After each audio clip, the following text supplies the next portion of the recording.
오늘 우리에게 주신 하나님의 말씀은 출애굽기 34장 18절로 24절 말씀입니다. 다 일어나서 교독하겠습니다.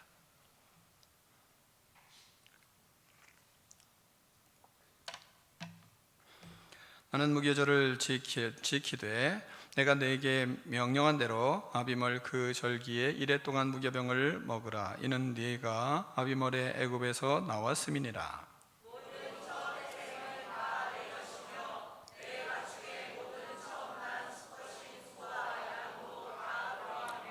나귀의 첫 새끼는 어린 양으로 대속할 것이요 그렇게 하지 아니하려면 그 목을 꺾을 것이며 네 아들 중 장자는 다 대속할지며 빈손으로 내 얼굴을 보지 말지니라.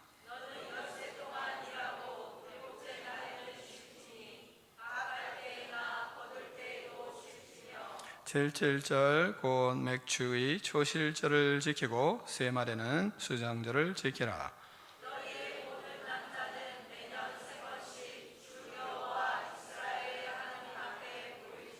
함께 읽습니다. 내가 이방 나라들을 네 앞에서 쫓아내고 네 지경을 넓히리니 내가 매년 세 번씩 여호와 네 하나님을 뵈려고 올 때에 아무도 네 땅을 탐내지 못하리라. 아멘. 하나님의 말씀을 들고 우리의 고백을 하나님께 올려드리겠습니다. 주의 말씀은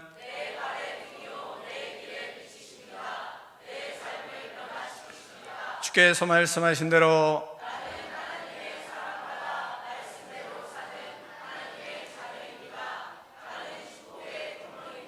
오늘도 주의 말씀에 말씀하여 주옵소서. 아멘. 다 자리에 앉겠습니다.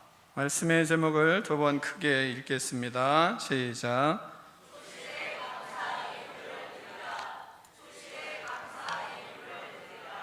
아멘. 오늘 하나님께서는 절기를 어떻게 지키라고 하시는지 우리는 말씀을 듣게 될 것입니다. 말씀을 잘 듣고 나는 때를 놓쳤구나 이런 생각을 하는 사람도 많을 겁니다. 그러면 그렇게 생각할 게 아니라 다시 절기의 자세를 회복하고 하나님의 복을 받는 그런 은혜가 있기를 축원합니다. 오늘 말씀의 절기 맥주절의 본문의 전체는 이제 절기에 대한 말씀이에요. 그러니까 절기의 기본적인 뜻과 의미들이 그 안에 있기 때문에 우리가 교육적인 설교가 될 수도 있습니다. 말씀의 핵심은 이것입니다. 먼저는 절기에는 먹는 것을 구별하고 그리고 빈손으로 나오지 말고 그리고 일을 하지 말고 하나님 앞에 다 나와라. 그러면 이렇게 절기를 지키면 내가 너희들에게 복을 주겠다 하는 것이 말씀의 핵심입니다. 초실절의 이 맥추절은 우리가 1년의 모든 1년 이제 시작한 지 6개월이 됐잖아요. 6개월이 됐으면 6개월 동안 우리가 부지런히 하나님이 우리에게 축복을 주신 것에 열심을 다해서 살지 않습니까? 그렇게 살고 나면 그러면 뭔가 이제 첫 번째 결실이 되잖아요. 그 첫 번째 결실을 하나님께 감사하는 절기입니다. 그러니까 하나님이 첫 수확의 열매를 하나님께 드리는 날이다 해서 우리나라는 맥추절이 되게 보리 추수가 첫 번째 시기가 되잖아요. 이스라엘 백성들이 이제 첫 번째 하나님께 드리는 제물을 수확한 제물을 가지고 하나님 앞에 이제 축제를 벌이는 것입니다. 근데 그것으로 끝나느냐? 그렇지 않아요. 왜 맥주절은 우리는 농사도 짓지 않고 그런데 굳이 맥주절을 지켜야 되느냐 이런 생각을 또 할 수 있잖아요. 모르면 그렇게 되는 거잖아요. 왜 맥주를 지켜야 되는가? 그 첫 열매가 농경사회에서는 그런 열매가 되지만 그러나 우리가 영적으로 그리스도를 믿고 믿음의 삶을 살아가는 영적인 첫 열매가 되시는 분이 있기 때문에 맥주절을 지키는 거예요. 영적인 첫 열매가 누구시죠? 예수 그리스도가 첫 열매이기 때문이에요. 그러니까 우리의 신앙의 핵심, 예수 그리스도잖아요. 그러니까 이 첫 추수를 하면서 하나님께 드리면서 우리는 믿음의 회복이, 그리스도를 의지하고 그리스도께서 우리에게 주신 은혜들을 생각하고 영적인 회복이 이 땅에 이루어질 수 있는 아주 좋은 시기가 언제예요? 맥추절인 거예요. 그래서 우리가 맥추절을 지키는 것입니다. 그러니까 오늘이 보통 날이 아니에요. 구원받은 백성들은 쿵쿵 마음이 뛸 수밖에 없는 날이 바로 맥추절인 겁니다. 그런데 성도들이 이런 걸 잘 모르고 그냥 오는 겁니다. 그것을 오늘은 제대로 정립을 해야 될 거 아니겠어요? 그러니까 바르게 알고 신앙생활을 풍요롭게 할 수 그러려면 하나님을 알아야죠. 근데 말씀을 모르면 어때요? 무식하게 되잖아요. 무식한 게 믿음이에요? 아니에요. 착각하지 마세요. 무식한 건 믿음이에요? 아니에요? 믿음이 아니에요. 따라 하시겠습니다. 무식한 건 믿음이 아니다. 그냥 무조건 무식하게 믿으라고 하는 어리석은 한국 교회가 있었어요. 그건 믿음이 아니에요. 그건 샤머니즘이지. 그러니까 믿음은 말씀을 믿는 거예요. 말씀에 입각해서 믿음을 형성해 가는 거예요. 그러니까 우리가 잘 알아야 되는 거죠. 그래서 오늘은 절기설교를 할 것입니다. 자, 첫 번째는요, 구원의 백성들을 하나님이 전체적으로 구원의 백성은 그러니까 이 절기를 지킬 수밖에 없는 거죠. 그러니까 절기를 지키는데 절기를 지킴으로 어떻게 해요? 하나님 앞에 보이라 이렇게 말씀을 하세요. 절기는 하나님 앞에 보이는 날이에요. 23절을 보면 23절에 이렇게 말씀하세요. 너희의 모든 남자는 매년 3번씩 주 여호와 이스라엘 하나님 앞에 보일지라 이렇게 말씀하십니다. 절기는 유대인들에겐 그래서 큰 명절인 거죠. 우리도 사실은 큰 명절이죠. 그때 무슨 일을 하래요? 유대 남자들은 모두 하나님 앞에 보이라 이렇게 말씀을 하십니다. 모두 나와 하나님께 제사를 드리라는 거예요. 그러니까 우리에게는 예배를 드려야 된다는 것을 말씀하는 겁니다. 구원받은 백성은 절기에 하나님 앞에 나와서 예배를 드리는 거예요. 첫 번째가. 그러니까 모두가 나와서 하나님 앞에 예배를 드려야 된다. 이게 명령이에요. 근데 반드시. 그러니까 당시에는 1년에 3번 반드시 나와라 말씀을 하고 있는 겁니다. 그러니까 우리가 절기는 예사로 온 날은 아니에요. 그런 마음이, 그런 믿음이 우리에겐 필요한 거죠. 자, 그러면 이렇게 하나님께 나와서 어떻게 절기를 우리가 지키는가를 이제 본문은 말씀을 하고 있어요. 첫 번째는 절기에 1회 동안 무교병을 먹으라 이렇게 말씀을 하십니다. 18절을 같이 읽겠습니다. 18절입니다. 시작.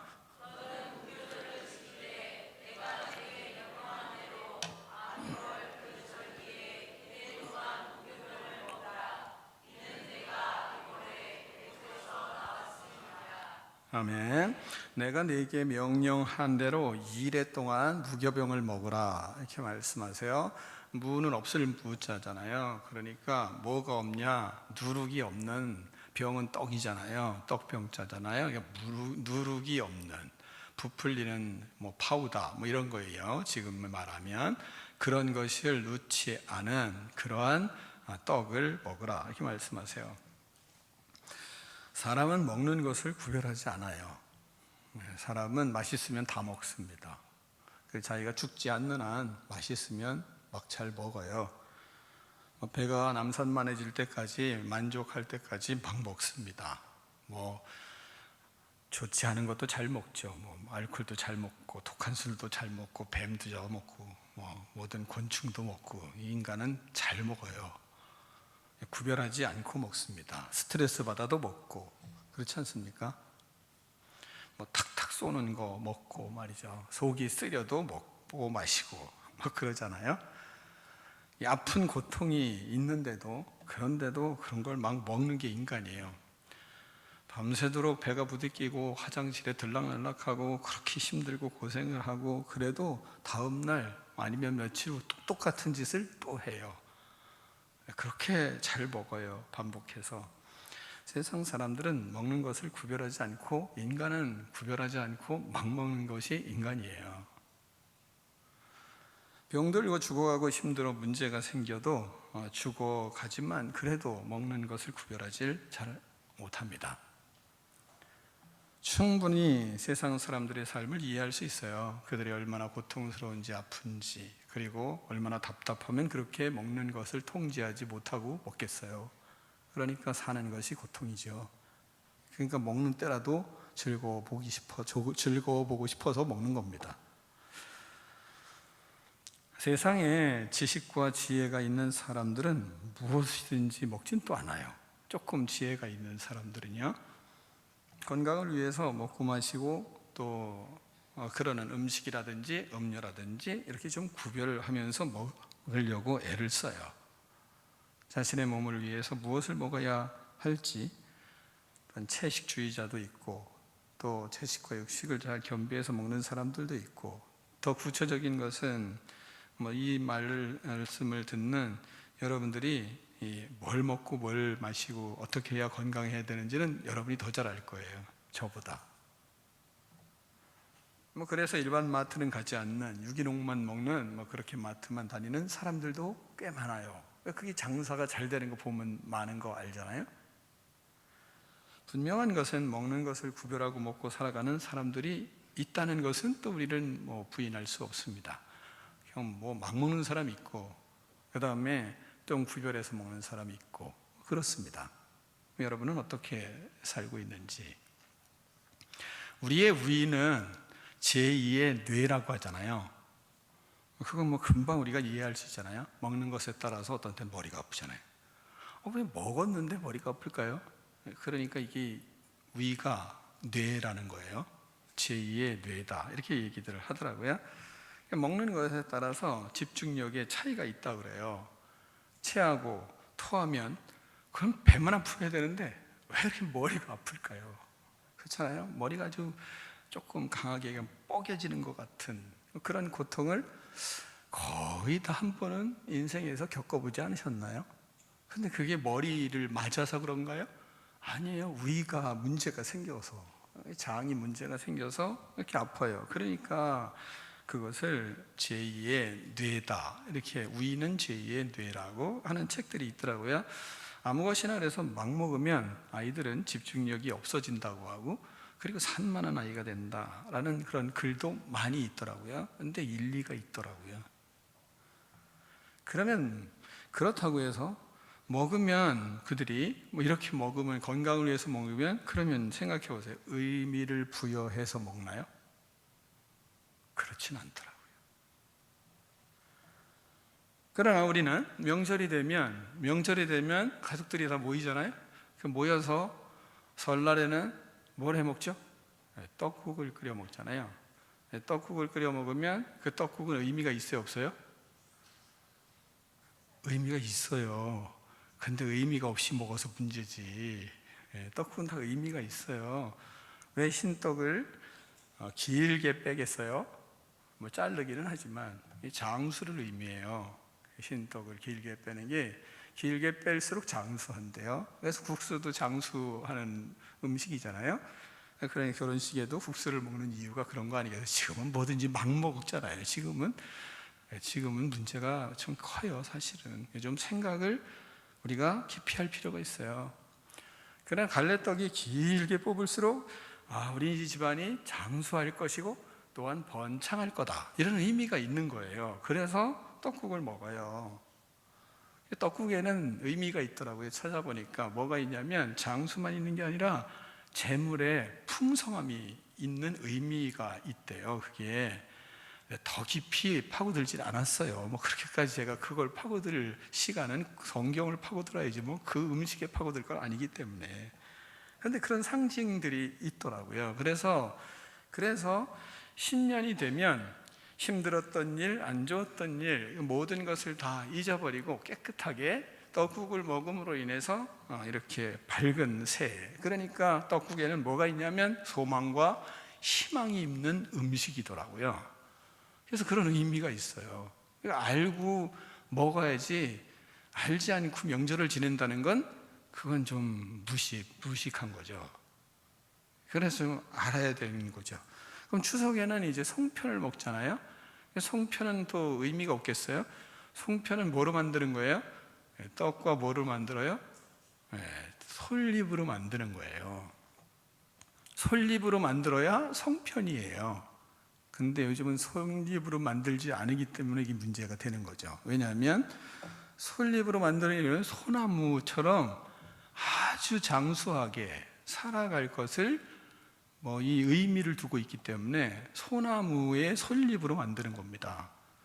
귀찮아서 띄기 힘드니까 막 그냥 만드는 그런 차원이 아니에요. 시대가 그렇게 됐어요. 그러니까 아이들한테 의미 부과를 교육을 안 시키는 게 이게 아주 심각한 우리나라의 문제예요, 지금. 독일은 안 그렇더라고요. 다 의미가 있더라고요, 그 사람들은. 근데 이 우리나라는 지금 이상하게 의미가 없어요. 다 의미가 다 사라졌어요. 그냥 뭐든지 먹으면 개걸스럽게 먹으면 끝이에요. 그러니까 송편은 솔잎으로 쪄야 되는 거예요. 그래서 소나무를 상징을 해요. 그래서 오래 살 수 있고 건강하게 살 수 있다는 의미가 있어요. 또한 뿐만 아니라 왜 송편은 반쪽으로 만들까요? 왜 반달 모양으로 송편을 만들까요? 그건 이것을 먹으면서 장차 보름달과 같이 성장해 가는 의미를 가지고 있어요. 그래서 반달 형식으로 만드는 겁니다. 그러니까 반달을 먹으면서 이제 내가 보름달처럼 커가야지. 그리고 성장해 가야지. 이게 성장과 성숙해 가고자 하는 그런 희망과 꿈이 있는 것이 뭐냐? 그게 송편이에요. 이런 걸 알고 우리가 먹어야 되나요? 또한 뿐만 아니라 해외 동포들을 만나다 보면 추석이나 명절을 지낼 때 그 사람들에게는 무슨 일이 있냐? 송편을 만들어서 민족의 음식이잖아요. 민족의 음식을 먹다 보니까 뭐가 같이 모여서 민족의 음식을 먹으며 뭐라는 한민족의 정체성을 회복해요. 그래서 음식이 중요한 거예요. 절기 음식이. 그런데 예수님께서는, 하나님께서는 그런 속에서 우리에게 무엇을 말씀하시는지 우리가 좀 의미를 파악할 수 있지 않겠습니까? 하나님은 절기에 이래 동안 무교병을 먹으라 이렇게 말씀하세요. 하나님은 절기에 먹을 것에 대해서 꼭 말씀을 하십니다. 6월절에는 어린 양을 먹고 무교병을 먹고 그 다음에 쓴 나물을 먹어요. 그러니까 그 의미가 다 있어요. 그리고 초실절, 이제 무교병 6월절을 지키고 6월절 동안 지킨 후에 무교절을 지켜요. 일주일 동안. 그 다음에 뭐가 오느냐? 초실절이 와요. 칠칠절이 와요. 맥추절이 와요. 이게 똑같은 말이에요.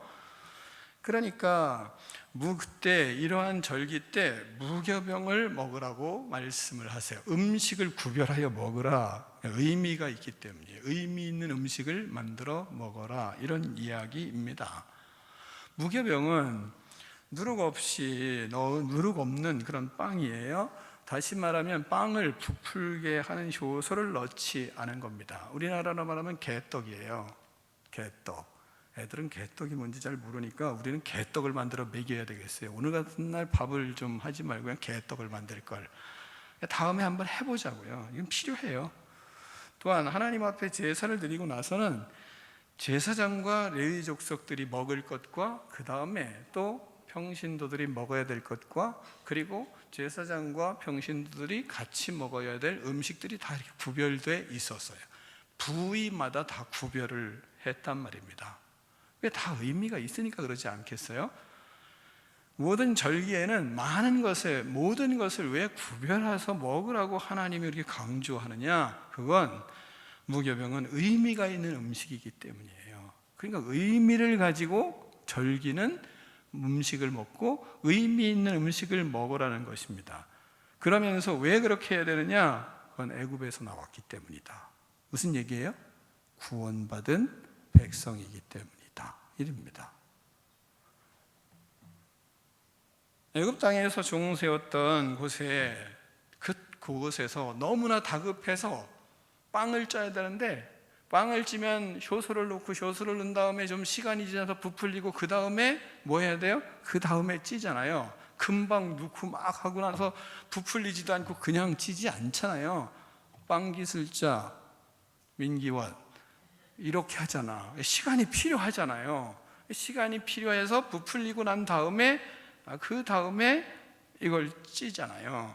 그것을 빵 찔 때 그렇게 하잖아요. 시간이 그래서 필요하죠.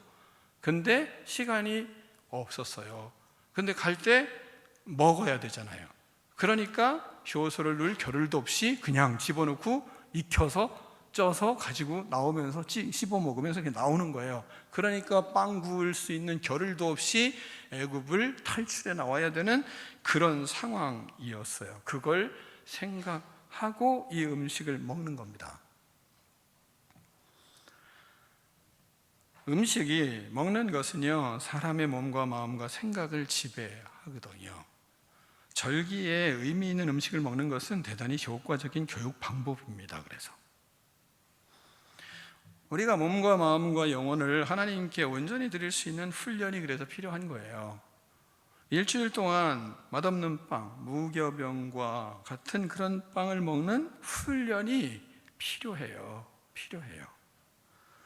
무교병을 먹으며 애굽에 430년 동안 종살이했던 그런 생활을 묵상하는 시간이 필요한 겁니다. 무교병은 눈물의 빵이 아니에요. 무교병은 구원의 빵이에요. 생각해보면, 의미를 생각해보면 이건 구원의 빵이에요. 자유와 해방을 누리는 빵이에요. 근데 그곳에서는 빨리 나와야 되는 거예요. 그러니까 감격의 빵인 거예요. 애굽으로 다시 돌아가지 말아야 할 곳을 깊이 각인시키는 교훈의 빵이에요. 이게 말씀의 빵이란 말입니다. 그래서 은혜의 빵인 거예요. 맛없는 것이지만, 그러나 의미를 생각할 때, 그럴 때 우리는 그곳에 이것이 은혜의 빵이구나. 그러니까 예수 그리스도를 우리는 생각할 수가 있는 거죠. 맥주절에. 그래서 하나님은 구원받은 백성으로 절기를 지키며 이래 동안 무교병을 먹으라 이 말씀하는 겁니다. 구원의 백성이 죄의 종로로 타던 시절로 다시 돌아가지 못하도록, 그 추악한 삶으로 다시 돌아가지 못하도록 그것을 상기시키기 위해서 하나님이 이 맛없는 음식 먹어라. 그리고 하루가 아니라 일주일 동안 먹어라. 왜? 구원의 은혜가 뭔지 감사를 회복하는 그런 진정한 애굽에서 탈출하여 애굽에서 종되었던 곳에서 구원받은 백성이기 때문에 우리에게 구원의 은혜를 회복할 수 있는, 그래서 맥주절에 무교병은 무엇인가 생각을 하셔야 된다는 거예요. 여러분에게 과제를 드리겠습니다. 순모임에서 구원의 은혜를 회복하고 그리스도의 정체성을 회복할 수 있는 음식 문화를 만들어 보세요. 과제입니다. 과제. 기도하며 우리가 무슨 빵을 먹어야 될까 한번 생각을 해볼 필요가 있는 겁니다. 두 번째, 빈손으로 하나님의 얼굴을 보지 말지어다 이 말씀을 하세요. 20절을 같이 읽겠습니다. 20절입니다. 시작.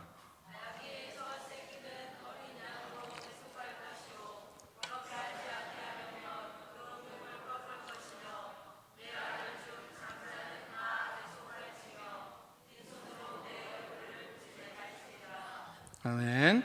빈손으로 하나님께 예배드릴 때 하나님의 얼굴을 보여주지 않으신다는 거예요. 우리가.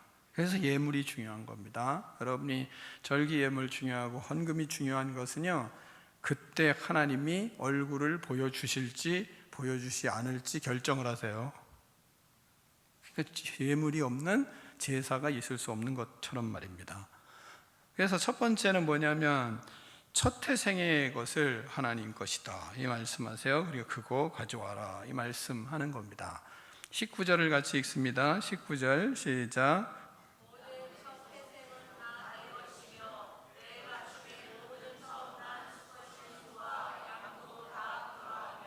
아멘. 하나님의 것인 첫 태생을 가져오래요. 가축의 모든 처음 난 수컷인 소와 양을 가지고 오라 이렇게 말씀하세요. 왜 첫 태생을 모두 하나님 것이라고 하실까요? 그것은 자녀를 키우면 우리는 금방 그 뜻을, 하나님의 뜻을 알 수가 있어요. 첫 아이를 낳았어요. 낳아서 키워보면 얼마나 온갖 정성을 다 들이고 공을 들이는지 우리는 다 경험을 합니다. 어려서 어려운 시절, 아무리 어려운 시절이라도 첫 번째 자식을 낳으면 그 자식을 얼마나 정성을 들이고 마음을 들이는지 몰라요. 생각과 기대가 있어요. 그러다 보니까 뭐가 많아요? 첫째 자식이 사진이 많아요.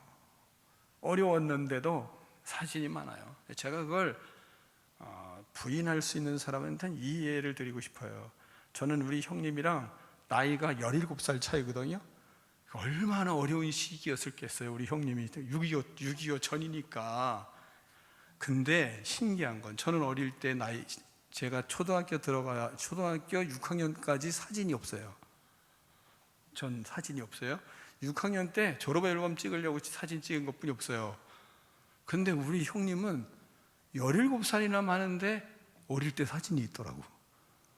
그래서 제가 나중에 알았어요. 야, 첫째가 이렇게 중요하구나.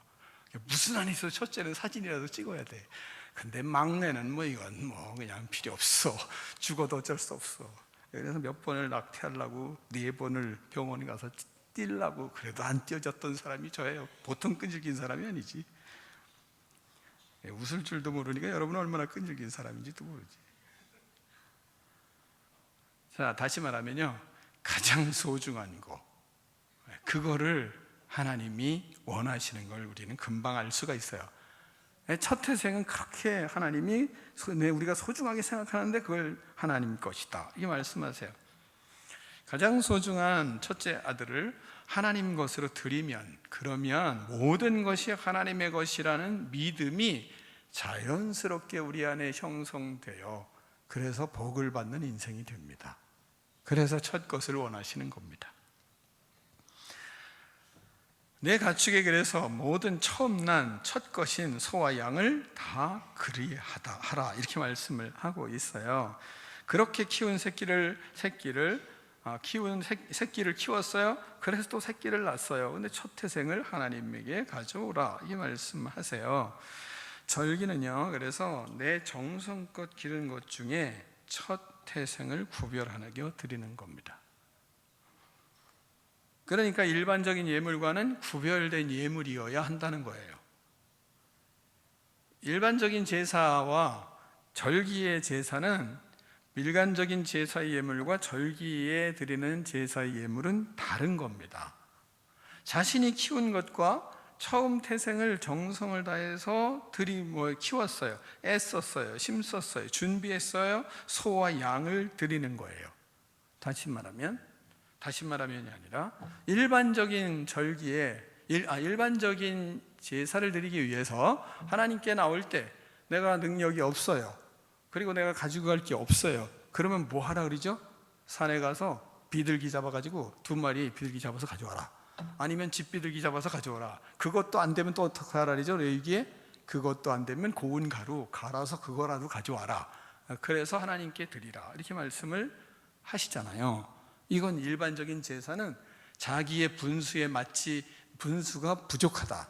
그러면 그렇게라도 바깥에 나가서라도 그런 거 잡아다가 이렇게 갖다가 드려서 제사를 드릴 수 있었어요. 근데 절기는 안 돼요. 절기는 안 됩니다. 그 차이가 있어요. 그러니까 하나님은 구원받은 백성은 누구에게나 전제로 소와 양을 키워서, 또한 나귀를 키워서 새끼를 낳게 할 수 있는 그런 은혜를 전제로 주세요. 그런 삶을 주셨어요. 전제를 준비하는 것은 그런 삶을 우리에게 전제로 주셨기 때문에 주신 그 삶을 우리가 살아가고 있어요. 그러면서 절기는 준비되지 않는 예물을 가지고 드리는 것이 아니에요. 그래서 절기에는 자신의 상황과 여건과 처지에 맞는 예물을 드리는 것이 아니에요. 만들어서 드리는 겁니다. 그러니까 그동안 애를 쓰고 힘쓰고 노력해서 하나님이 주신 축복을 받아 첫 번째 것을 정성껏 주님 앞에 드리는 거예요. 또한 나귀는 드리지 말라, 이 말씀하세요. 나귀가 있냐? 그러면 양으로 바꿔서 드리라, 이 말씀하고 있습니다. 이게 달라요. 그러니까 나귀가 있는데, 그런데 그렇게 하나님 앞에 바꿔서 드릴 수 없냐? 그러면 목을 꺾어라 그래요. 그러니까 나귀 죽여버리라 이라는 겁니다. 마음이 왔다 갔다 하냐? 죽여버리라는 겁니다. 20절 글이잖아요. 그렇게 하지 않으려면 그 목을 꺾으라. 죽이라는 거 아니겠어요? 내 아들 중 장자는 다 대속할지며 빈손으로 내서 내 얼굴을 보지 말지니라. 이렇게 말씀하고 있습니다. 자, 이와 같이 하나님 앞에 빈손으로 오면 하나님의 얼굴을 보지 못할 거다. 그러니까 절기는 빈손으로 안 된다 말씀을 하는 겁니다. 자, 세 번째는요, 일하지 말고 하나님 앞에 나오라 이렇게 말씀하세요. 21절 22절 말씀을 교독하겠습니다. 너는 여세 동안 일하고 일곱째 날에는 쉴지니 밭 갈 때나 거둘 때에도 쉴지며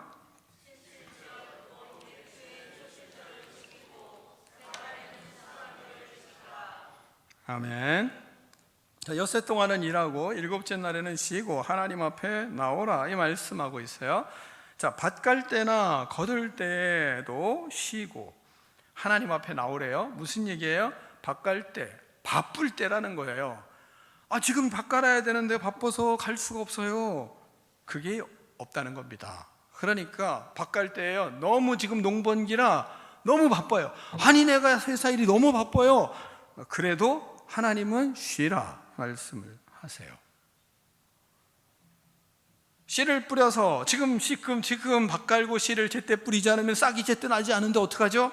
이렇게 말할 수 있잖아요. 그래도 쉬라 이 말씀하세요. 추수 때가 되었어요. 너무 바빠요.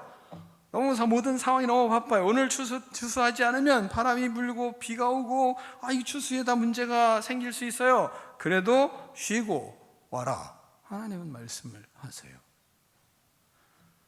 주님이 그런 때 뭐라고 말씀하시겠어요? 싹 트이는 것이 누가 트이게 하는 거냐? 추수가 30배, 60배, 100배를 열매 맺게 하는 것이 누구냐? 물으시는 거죠. 쉬는 것은요, 그래서 하나님을 믿고 의지하는 사람이 순종할 수 있는 것입니다. 일하는 것은 중요합니다. 그러나 하나님이 쉬라고 하실 때 쉬는 것이 믿음입니다. 쉬는 믿음이 있어야 하나님의 뜻을 따라서 순종할 수도 있는 겁니다. 나의 삶은 이것이 내 것이 아니라 하나님의 것이기 때문에 그렇습니다.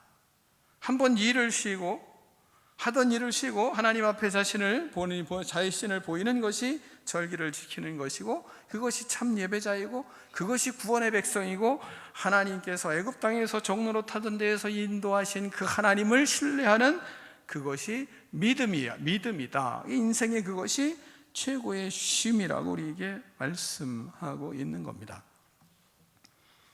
나의 모든 남자는 매년 3번씩 주 여호와 이스라엘 하나님 앞에 그렇게 쉬어서 나와라 이렇게 말씀하고 있습니다.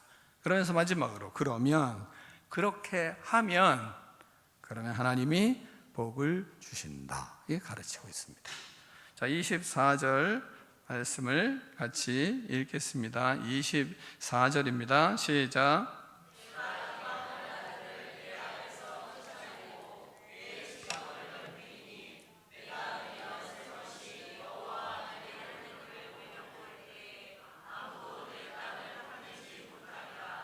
아멘.